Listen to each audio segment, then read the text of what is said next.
DCRD Sunshine Radio Report! Dagdag pambalita, BP Sara na natiling matatag sa harap na impeachment case at handa sa anumang magiging resulta. Ang detalye ng balita mula kay Margine Domingo.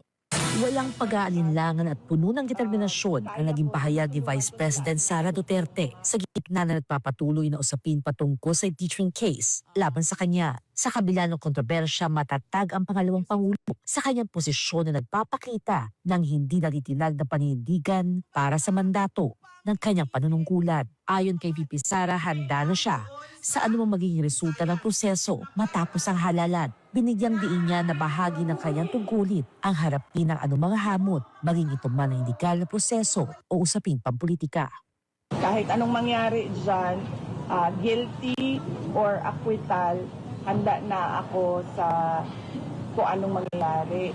Samantala, binigyang diin ni VP Sara na ang kanyang masigasig na pangampanya ay hindi para protektahan ang kanyang sarili mula sa impeachment case o para sa kanyang ama, kundi para sa pagpapatuloy ng mga nasimulang reforma at tunay na pagbabago sa bansa. Anya, ang bawat hakbang at desisyon ay para sa kapakanan ng mga Pilipino sa hangaring maipagpatuloy ang mga advokasya at programang nagtataguyod ng kaunlaran at seguridad sa bawat Pilipino. Matapang niya rin ipinahayag ang kanyang layunin na itaguyod ang mga programa para sa mas maunlad at mas matatag na Pilipinas. Kasabay ng pagdadala ng inspirasyon mula sa pamana ng dating Pangulo Rodrigo Duterte.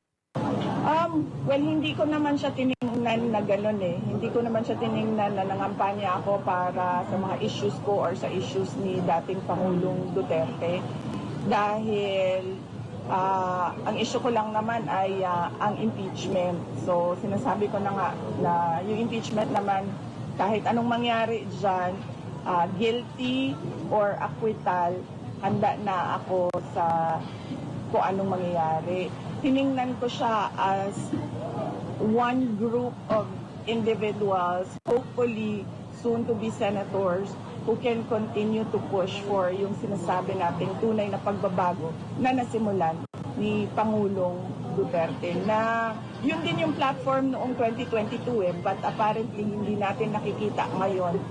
So we want to push for that, unity and continuity. Malinaw ang paninindigan ni VP Sara Duterte na anumang mangyari, mananatili siyang matatag para sa bayan, bitbit ang pangakong itutuloy ang laban para sa makabuluhang pagbabago. Para sa Diyos at sa Pilipinas kong mahal, Jean Domingo, SMNI News. Sunshine